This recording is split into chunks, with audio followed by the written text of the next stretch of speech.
धन्यवाद गौतम कुर्रे जी। और इसके बाद मैं मूल निवासी खेमराज कश्यप जी ओबीसी महासभा से, इनको मैं आमंत्रित करता हूं। आप संक्षिप्त में अपनी बात रखें।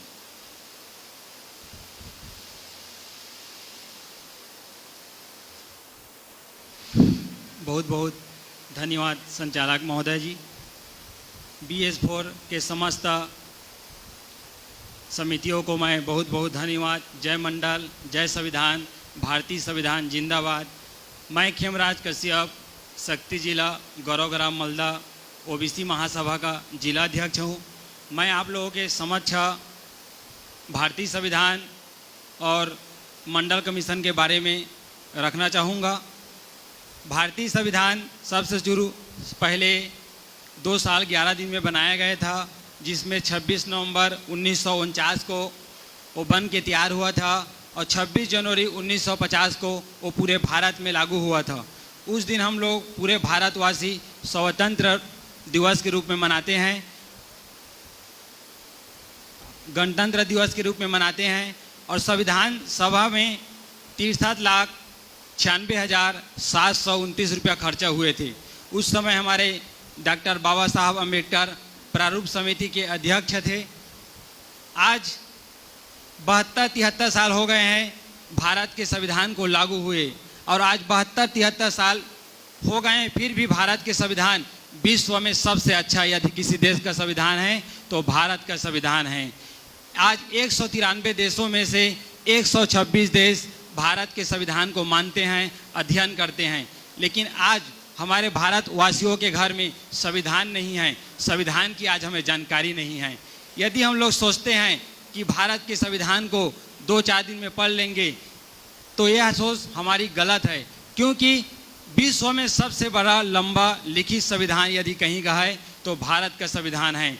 हमें भारत के संविधान को बार बार पढ़ना पड़ेगा, कई वर्षों तक पढ़ना पड़ेगा, 1000 बार पढ़ना पड़ेगा, तब जाके हमारे भारत के संविधान में समझ आएगा। क्योंकि एक कक्षा पास करने में कम से कम 200 दिन लगता है, तो विश्व के सबसे बड़ा संविधान को पढ़ने में, समझने में हमें समय लगेगा। आज जनप्रतिनिधि हो या शासकीय कर्मचारी हो, आज संविधान के प्रति बाध्य है, क्योंकि आज उन्हें संविधान के प्रति जानकारी नहीं है तो कहाँ से संविधान की बात करेंगे। जिस दिन कमज़ोर शोषित के घर में बच्चा पैदा हुआ, उस दिन उसकी नसीब लिख गई कि सरकारी स्कूल में पढ़ेगा, और कुछ दिन बाद जब उसके हाथ पांव मजबूत होंगे तो किसी की दुकान में जाकर काम करेगा, मजदूरी करेगा, खेती बाड़ी करेगा। लेकिन कभी भी सुप्रीम कोर्ट का जज, हाई कोर्ट का जज, वकील, इंजीनियरिंग, IIT, MBBS नहीं कर पाएगा। अपवाद एक आध हो जाए वो अलग बात है कि स्टील लाइट के नीचे पढ़ने वाला कोई अब्दुल कलाम बन जाए, इतिहास में कभी कभी होता है। आप गीता को पढ़िए या पुराण को पढ़िए, यदि भारत को जानना है तो भारत के संविधान को पढ़िए। क्योंकि आज एक पंच से लेकर राष्ट्रपति तक, एक पियून से लेकर एक कलेक्टर तक सभी संविधान की शपथ खाए रहते हैं, लेकिन आज उन्हें संविधान की जानकारी नहीं है। जो कि मैं ओबीसी महासभा का जिला अध्यक्ष हूँ, तो मैं मंडल कमीशन के बारे में आप लोगों के समक्ष कुछ बातें रखूँगा। मंडल कमीशन हम लोग 7 अगस्त 1990 में मंडल कमीशन लागू हुआ था। उस समय के प्रधानमंत्री जनता दल के सरकार BP सिंह थे, जनता दल के सरकार थे। उन्होंने 7 अगस्त 1990 में मंडल कमीशन लागू किया था, जिसे 16 नवंबर 1992 में क्रीमी लेयर के साथ 27% आरक्षण में लागू किया। 27% आरक्षण में केंद्र में OBC को दिया गया, लेकिन आज आप सरकारी आंकड़ा निकालिए, मुश्किल से 12.5% है OBCओं का। अब जितने भी शासकीय केंद्रीय विद्यालय है उसमें आप लोग देखिए 27% हमारी OBC की बच्चे नहीं है, जबकि OBC की जनगणना जाति 52% है पूरे भारत में। भारत में 1931 में जाति जनगणना हुआ था, उसके बाद आज भी भारत में जाति जनगणना नहीं होता है। जबकि भारत विश्व का मात्र एक ऐसा देश है जहां पर जानवरों की गिनती होती है, मगर हम जैसे OBC की गिनती नहीं होती है। आप गूगल पे, यूट्यूब में आप लोग सर्च मारिए, आपको बताया जाएगा कि भारत में कितने कुत्ते हैं, कितने बैल हैं, कितने रेलगाड़ी हैं, कितने कंपनी हैं, कितने फैक्ट्री हैं, कितने हवाई अड्डे हैं। लेकिन OBC की जनसंख्या कितना है ये आपको नहीं बताया जाता है, क्योंकि आज OBCओं को दबाने की कोशिश किया जाता है। जिसकी आबादी सबसे ज़्यादा है, आज उसकी सरकारी आंकड़ा निकालिए, चाहे केंद्र में हो या राज्य में हो। अभी आपने सुना होगा EWS आया है। EWS आर्थिक रूप से कमजोर, जिसका कोई सर्वे नहीं हुआ है, जिसका कोई जानकारी नहीं किया है सरकार, फिर भी EWS लागू कर दिए हैं। जगदलपुर में 2023 का आप लोग मेडिकल कॉलेज का आप लोग सूची निकालना, जिसमें OBC कैटेगरी का 76% का सिलेक्शन नहीं हुआ है, जबकि EW वालों का 72% का सिलेक्शन हो गया है। हम लोग कहते हैं आप 10% ले लिए हैं, 5% और ले लीजिए, लेकिन जो 85% है उसे SC ST ABC को 85% आप लोग दीजिए। लेकिन कब होगा? हमें आज ही मंडल कमीशन के बारे में जानकारी नहीं है, भारतीय संविधान के बारे में हम लोग जानकारी नहीं है, तो हम लोग किससे लड़ाई करेंगे, किससे बहस करेंगे?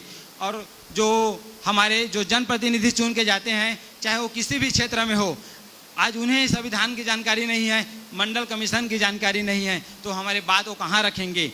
मैं सभी से अनुरोध करना चाहता हूँ, जितने भी हमारे SC ST OBC मूल और कहा जाए मूल निवासी है और आपका मिनोरिटी है अल्पसंख्या, हम सभी को अपने घर में संविधान को रखना है, मंडल कमीशन को रखना है, क्योंकि आज हमें जानकारी नहीं रहेगा तो उसके बारे में हमें कोई नहीं होगा। और अभी मंडल कमीशन के बजाय रोहिणी का आयोग आया है, रोहिणी आयोग जिसे 2 अक्टूबर 2019 में उसे लागू किया गया था। रोहिणी आयोग मतलब 4 हिस्से में OBC को बांटा जाएगा, 2% में, 6% में, 9% में और 10% में। अभी भी 3743 जाति ऐसे ही बांट दिए हैं, अब 4 हिस्सा में हम लोग और बांट दिया जाएगा। मैं आप लोगों को 2 मिनट मैं बताना चाहता हूँ, मेरे पास सरकारी आंकड़ा है, अभी मेरे पास ये सरकारी आंकड़ा है 2018, 19, 20, 21 का, जिसमें आप लोग देखना कि IAS, IPS और IAF मतलब होता है भारतीय प्रशासन सेवा, और IPS मतलब होता है भारतीय पुलिस सेवा, और IAFS इसका होता है भारतीय विदेश सेवा। आप इसमें 18, 19, 20, 21, 22 का आप लोग आंकड़ा निकालिए, जबकि SC ST OBC को 49% आरक्षण मिल रहा है ना केंद्र में। आप लोग आंकड़ा निकालना, इसमें मुश्किल से 27.38 कहा जाए, 27.5% SC ST OBC हैं, जबकि भारत में यदि सबसे बड़े पद होता है सेंट्रल गवर्नमेंट में तो IAS, IAF और IPS होता है, जिनमें आज SC 15% है, तो 15% आरक्षण मिलना चाहिए ना, 6.5% है, 7.5% ST को मिल रहा है, तो 7.5% ST को होना चाहिए ना, 3.5% है, जबकि OBC को 27% मिल रहा है, 15.5% OBC है। जब तक हम लोग पढ़ेंगे नहीं, भारतीय संविधान को पढ़ेंगे नहीं, हम लोग समझ नहीं आएगा, क्योंकि आज व्यवस्थापिका हो, कार्यपालिका हो, न्यायपालिका हो, ये तीनों यदि चलता है तो भारत के संविधान से, यदि भारत में सुप्रीम कोर्ट से भी यदि सबसे कोई बड़ा है तो भारत का संविधान है। भारत का संविधान सर्वोपरि है। आप सभी ने मुझे सुना, बहुत बहुत धन्यवाद। जय मंडल, जय संविधान, भारतीय संविधान जिंदाबाद।